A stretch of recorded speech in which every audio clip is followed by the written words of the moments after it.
This is Feminist Wellness, and I'm your host, nurse practitioner, functional medicine expert, and life coach, Victoria Albina. I'll show you how to get unstuck, drop the anxiety, perfectionism, and codependency so you can live from your beautiful heart. Welcome, my love. Let's get started. Hello, my love. I hope this finds you doing so well. This week, I am delighted as always. I find life very delightful, I must say, now that I've done all this somatic and thought work-based healing.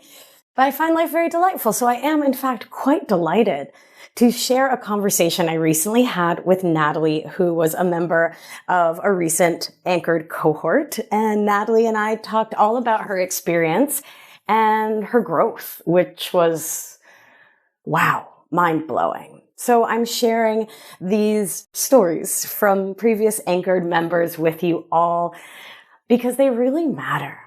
Because when I was mired in my codependent, perfectionist, and people-pleasing ways, when I was living 1000% from the neck up, so not in my body, so not connected somatically, so not in presence, I felt like it was impossible. How could I ever change? How could I make such wholesale change in my life? And now, well, there's still stuff to work on. I'm a human. There will always be stuff to work on, but my life is just so much more better now. And Natalie's is too. And I think it's one thing to hear me say it. And it's just such another thing to hear from folks who really took the deep dive and said, I want to do this work. I'm worth it. I'm worth it. My communities are worth it. My family's worth it. My kids are worth it. It's time. It's time to make these huge changes so I can live the rest of my life the way I dream of. That's really inspiring. And I think that word gets overused, but I gotta say, I feel like, you know, that little stars emoji? I feel like that is just dancing in my chest when I think about the change that folks make through the anchored process. And I am just so grateful that I get to do this work, that I get to be a coach. Like, what an exquisite privilege that I'm so grateful for every day. I just added an extra hour of coaching for the current anchored group because I felt like it, because I love my job. And I was like, there are more of you that want coaching this week than we can do in an hour. Let's just meet tomorrow. I love that I feel so motivated to do my work and to support and coach the amazing people who join me in Anchored. There's not a day that goes by that I am not grateful for this immense privilege and honor. And sharing Natalie's story is equally a privilege and an honor. So without further ado, you know I love a due. Here's Natalie. Well, hello, Natalie. I'm so delighted to be here with you today. Thanks for coming on the show. So good to see you. Yeah, so good to see you too. I've missed you. Aw. So will you start us off by telling us your name, where you live, and sharing a land acknowledgement? Sure. I'm Natalie, and I live in Columbus, Ohio, which is occupied Kaskaskia territory. Beautiful. So, Natalie, what lights you up? What are you passionate about?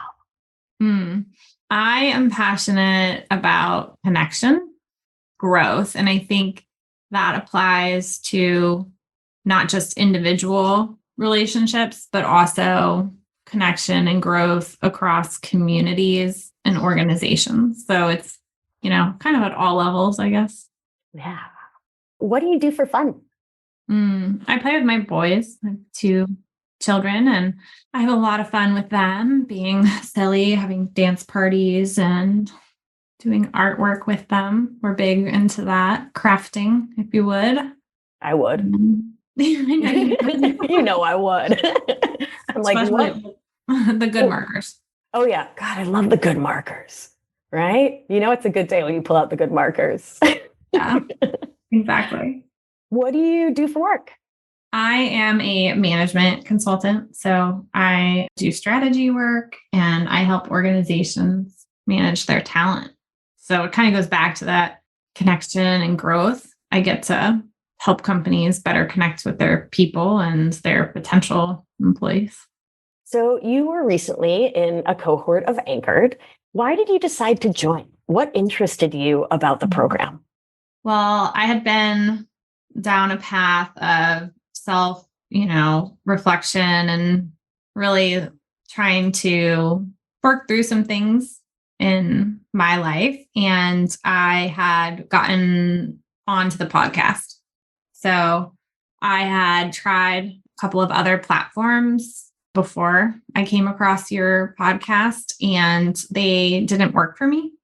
So specifically, I felt like although some other opportunities I had for connection and healing were pretty virtual and platform based, I think when I met you the first time, I said, I need to be surrounded by humans and other specifically imperfect humans. Did you find imperfect humans in Anchor? I did. They were perfectly imperfect. I think of us as being like such a hot mess in the best way, right? Yeah. I mean, for me to get through things and to demonstrate vulnerability, I needed to be around other people who were willing to do the same and share with me where they had tripped up or fallen before. So yeah, I did find that here. Yay. What were your favorite takeaways from being in Anchored? I just think the muscle that I flex the most as a takeaway is being my own watcher. So in tense situation now, I can much more take a step back, even while still operating, and kind of watch what's playing out. And also do the same, having kind of compassion when I see someone else who is struggling. I do have a bit more compassion now to say there's something else going on there, right? Watching myself, but also watching others. I love that. God, I really love that. The sort of wellness industrial complex can really feed us this line that it's just all about self and individuality. And of course, I think it's incredibly important to heal ourselves and improve our own lives. But I love how you refocus continually on how you show up in community, how you relate to others. Yeah. This is kind of a funny tangent, but yeah. There was also, I read a book at the same time as the program, Living Untethered, and it talks about how we're all stardust. Right. And so during the course of the program, when we would talk about other individuals in our lives who were acting out or who were, really operating from one of their child parts, in my head now, literally still out in the world, I'll see someone and I'm like, agitated stardust. Oh my God, I love that. Because it's like, it's just like their stardust is a little off right now. That is so compassionate. It's so beautiful. And silly. Because I think you also taught me to bring a lot of like humor to things. Yeah. I mean, it's so easy when we're working to find our way through codependent, perfectionist, and people-pleasing habits, we can get so serious. And I think the levity is incredibly important. And definitely from a nervous system standpoint, I think levity and lightness can really help. Yeah, it does certainly help me. Yeah, for sure. So speaking of the nervous system, I'd love to hear about your experience with the nervous system components, the polyvagal components, the somatic parts of the program and the work that we do.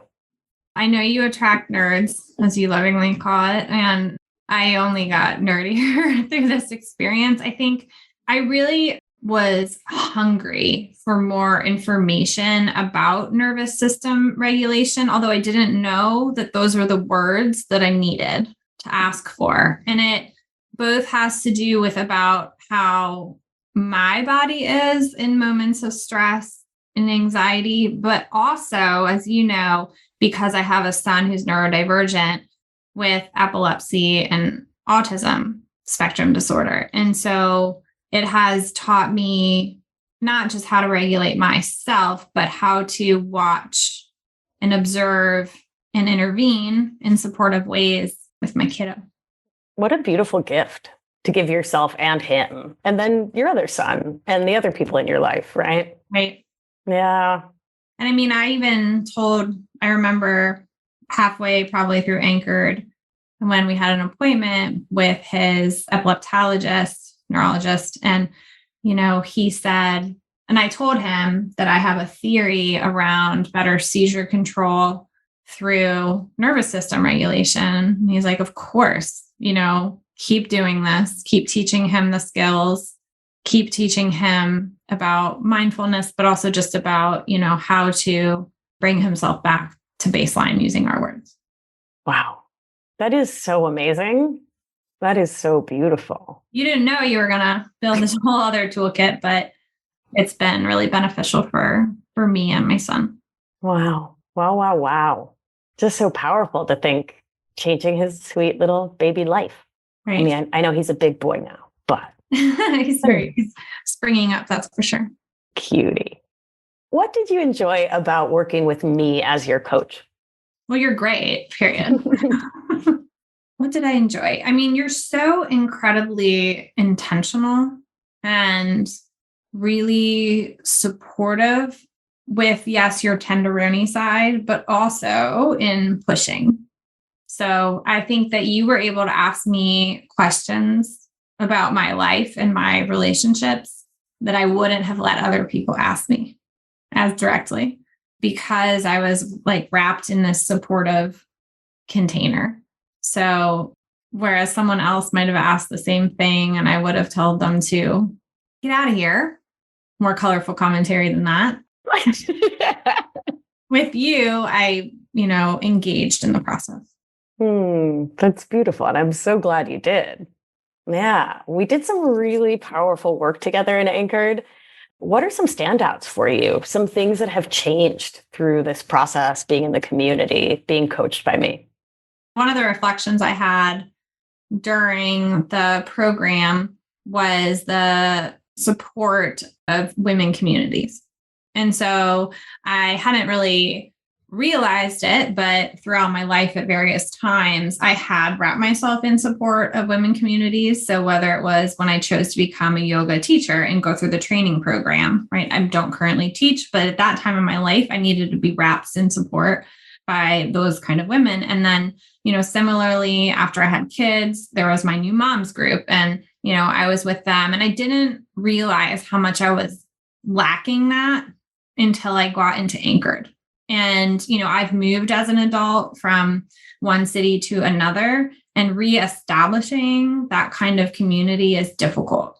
And especially with the kind of, trust and structure that Anchor afforded me. So I'm just really grateful that I got to be in community, even if it was virtually, which was I was nervous at first, but it really worked out. What were you nervous about? Oh, so many things.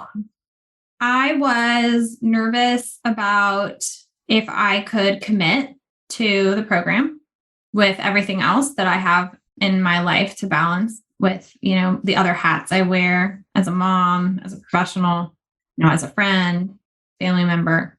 And I'm proud of myself that I did. I was nervous about not being accepted for my life path and, the times that I've tripped up, and everyone was really supportive and wonderful. So I didn't need to worry about that. Those are probably the two biggest ones. And you really committed. I mean, you really showed up in the Slack and coaching and breathwork. You were very present. What was it that supported you and enabled you to be able to show up? I showed up for this program because I wanted to get the most value as possible, right, out of it. And I wanted to make sure that I was putting my actions with my intention. So there were parts of the program that I heavily used, and there were parts of the program I didn't as heavily use. So for example, I made a commitment that I was going to show up to coaching every single time if I didn't have my children. And I did that. I also made a commitment that if I was working through something difficult in my life, that I was going to put it in the Slack and get coaching from you. There were some parts I didn't engage with as much during the program, like the somatics. I needed to get through some regulation first before I could totally integrate some of the breath work and somatics. But now I've been using those after the program in more of my integration phase. Yeah. That's beautiful. And what I'm also hearing in there is you, and always correct me if I'm wrong, but you stepping out of perfectionism, right? To say, I don't have to do all of the things all at once. Like everything's downloadable for a reason. The invitation is to go at your own pace. And I feel like you really embodied that. Yeah, I went at my own pace. There were times that I went deep in journaling. There were times that I went deeper in coaching, right? There were exercises that called to me. There were exercises that didn't. I was really impressed with the quality and the depth of the content. Thank you. I could tell how much you poured your heart and brain into this work. And I have my notebooks right here. Aw, quite the stack. Wow. Yeah, well, you have a lot of content. I have a lot of reflection that I can go back to. There's been a couple times post-program where something has come up for me and I go, oh, I got coached on that. And I can go back and watch the video, or I can go back to my notebook and reference it, or I can look at a handout. So for example, I right now am not operating as I would like to on managing my schedule. So I know I can go back to that module and revisit how to reclaim my time. I love that. Speaking of time, you are a busy mama of two, the total boss at work. What would you say to someone who's like, I don't know if I have time for this? So you don't have time to take care of yourself? Oh, snap. You said it. I didn't. Yeah, I guess that ultimately, I know that in the healing circles and the wellness circles, we hear this a lot as a side quip. You know, you can't take care of others unless you take care of yourself. That never really stuck for me. Yet, in going through this program, I have found that I do have greater capacity to take care of others when I take care of myself. And so I had to take a step back and say, really, you can't do 2 hours of coaching a week, right? Then something's really off here, right? You're going to cruise Instagram for 2 hours, or you're going to play Wordle, whatever it is, right? For that amount of time over the course of a week, you can commit to doing this. And I also felt, if not now, when? So if I don't start this now, when am I ever going to actually take the time to invest in myself? No, for sure. If not now, when is so powerful to think on. You know, I'll go all hospice nursey for a second, right? And say that people on their deathbeds reflect on the time they spent with loved ones, the time they were in honest, authentic connection and community, and the times when they prioritize themselves and thus their people, right? Like that is what matters the most. Right. And with small children, you know, I don't want the when to be after they're grown. I want to be able to show up for them now as a healthy mom. And, you know, I told my youngest when he was probably far too little to understand that, you know, they're on loan to me as, you know, a care provider until they become adults. And then at that point, right, we'll have a different relationship around being friends, or, you know, just a difference. So there's going to be a shift someday where I'm responsible for you now, and you're going to be responsible for yourself in the future. And I wanted, during the time that I am responsible for them, to make sure that, since I chose to bring them into this world, that I was showing up as, I don't know, the best version of a mom that I want to be. Yeah. I mean, there's so much intentionality in what you're saying, which is just so beautiful to hear. Thanks. Right? Yeah. I mean, it's so easy to stay in the chaos or drama or dysregulation, or like whatever our childhood experience of what life is, in the way that it's painful and it's challenging and it's hard, but it's easy at the same time, right? To just stay in that status quo. I hear you saying, basta, like no more. Right. I love right? Basta. It's so good. Beautiful. So I feel that you spoke to this somewhat, but let me ask really directly. What was it like to be vulnerable in front of the group, to get coached in front of the group? Because it's a huge thing that people get particularly us, we're so protective of our tender underbellies from that core wounding of unworthiness. People are like, I want one-on-one coaching. I'm nervous about this. I don't know. So could you speak to that? Yeah, I was definitely nervous about having this kind of one-on-one format with an audience at first. And then I found out that the audience was a supportive hype squad and was our, I think at the end we had our warrior moments around, being together and being supportive of one another. And so I got used to the format, and I also really appreciated being able to watch you coach someone else. Right. And so watching you and one of the other anchored Familia work through an issue brought up a lot in me. And then I would feel better or more comfortable perhaps about getting coaching because I'd already seen you work through this safely with someone else.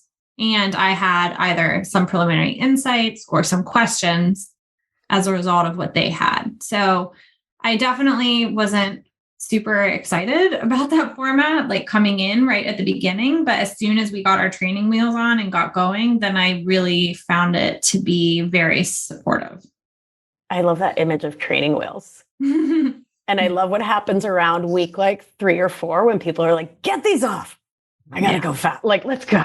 Let's like Tour de France this. I imagine it's very interesting for you to watch, the slow request for coaching and then this like influx of everybody. All of a sudden. Yeah. I mean, it makes nervous system sense, right? We need to feel like it's okay. It's safe to be in ventral vagal together. And then from there, it's okay to show up in sympathetic, totally freaked out, totally anxious or worried or collapsed. Mm-hmm. And that often more protected states that we don't show people, like, oh, wait, that's okay too. So what would you say the transformation in your life, in your lived experience was once you were in the program and now as an alumnus? The transformation for me while I was in the program was knowing that I had a group of humans to go to who would be supportive, safe, and empathetic, which just gave me a level of confidence during the program that if shit got hard, something was really challenging in my life, that I would have somewhere to go and process it in community. So I think during the program, that was the strength that it was giving me, a daily kind of pep in my step or a secret little Vic in my pocket, or, right, I felt like I could just call on the group at a moment's notice and get support and guidance. After the program, the transformation for me has been that I am my own best watcher, and I can also have a lot more compassion for other people for what their experiences might be. I can't assume what they are, but I have a lot more curiosity and compassion for what's across the table, as opposed to always making it about me. So I think at the end of the program, the intention, I still have it here. The intention that I set at the very end was not just growth and connection, which you and I just talked about earlier, but also intentionality and depersonalization. And so post-program, I've been telling myself a lot in different situations, this isn't a personal attack. When something across the table isn't going the way I expected or wanted it to go. Yeah, that's so powerful. I remember taking things very, very personally. Right? I could make a dog barking next door about me. Like, why isn't that dog more thoughtful about my work schedule? Right? The hard part, though, is that I still, I see it now, but for other people who I see taking things so personally, I just want to unlock this insight, and you can't do it. Yeah. No, I get that too. Yeah. I definitely was very deep in my fixer for quite a while. And I think also part of it is not just being a fixer, but it's like really loving. And it's like, y'all, like my life is so much more better. I want it to be more better for you because I love you. Right. I don't think we need to pathologize all nurturance, right? But is nurturance a word in English? Nurturing. Well, it is now. Okay, we're very postmodern. It is officially now. Oh, I love how loving and accepting everyone in Anchored is of my making up of English. We blend languages and words, and We it's do. all good. A goddamn delight. It really is. So, what would you say if you were seated across from someone who is having some nervousness or some trepidation about joining the program? Just do it. I would say that if you are ready to change the way that you operate for yourself and for the others in your life from a place of compassion, growth, and self-awareness, that you don't really have anything to lose. Just step in and take the risk and know that if you put into it the effort, that you will get out of it the result. Anything else you want to make sure people hear about your experience, about the program, anything at all? I would just say that I am a huge Vic fangirl because I have very high standards and I'm very discerning in, where I choose to put my time and my money and my focus. And I can't say enough how grateful I am that you were there to receive those three things, because I'm just so impressed with the depth of science that you bring to this, that compassion that you bring to this work, and the energy and focus. It's truly, I'm getting a little choked up, but it's truly inspiring. You're a very unique combination of human, Vic. And I'm very, very grateful I went on this journey with you. I am receiving those words, which is the work I'm in right now, is receiving with a full heart. So thank you for that gift. Mm-hmm. Yeah. And thank you for the gift of getting to work with you. I don't take it lightly that people put their trust and their faith and their time and their money and their hope in me and this program. And so it's a really big deal. Yeah. That you decided to do this and showed up the way you did. Right. And then I was like, okay, I can do this. So it was a big investment, right? I did have some nervousness at first that it would be a very entitled circle. But at the end of the day, it was well worth it. Thank you so much, Natalie, for being here, for sharing about your experience. I can't tell you how much I appreciate it. I appreciate you. Thank you for having me and for bringing me into the familia. Thank you so much for listening, my love. I hope that was a supportive view of what is possible when we dedicate ourselves and commit to doing this deep work, to connect in with ourselves, to find presence, to really live our lives in a different way. And Natalie's experience is so gorgeous and inspiring. I'm going to say it again. It's inspiring because it is. Thank you for listening. Thank you for subscribing to the show. Thank you for being part of this community. If you heard your own story in Natalie's story, if part or all of what she shared resonated for you, where she was, if that resonated and where she is now, if that's what you dream of, join us for Anchored. It's my favorite place on this planet. It is the most amazing community. We do tons of coaching. We do tons of somatic work. We dance, we laugh, we cry. It is transformational. And I'd love to have you with us. Head on over to victoriaalbina.com/anchored to apply and to learn more. And you could hop on a call with Patty, the head coach on Team Vic. She can give you all the details about the program and how we do what we do, answer all of your questions. Those calls are super casual and chill, and they're really just about connecting. So take a moment to apply now. Once again, it's victoriaalbina.com/anchored, and we'll be in touch. I can't wait to welcome you to the Anchored Familia. It's a beautiful family indeed. All right, my darlings, let's do what we do. Gentle hand on your heart should you feel so moved. And remember, you are safe. You are held. You are loved. And when one of us heals, we help heal the world. Be well, my darling. I'll talk to you soon.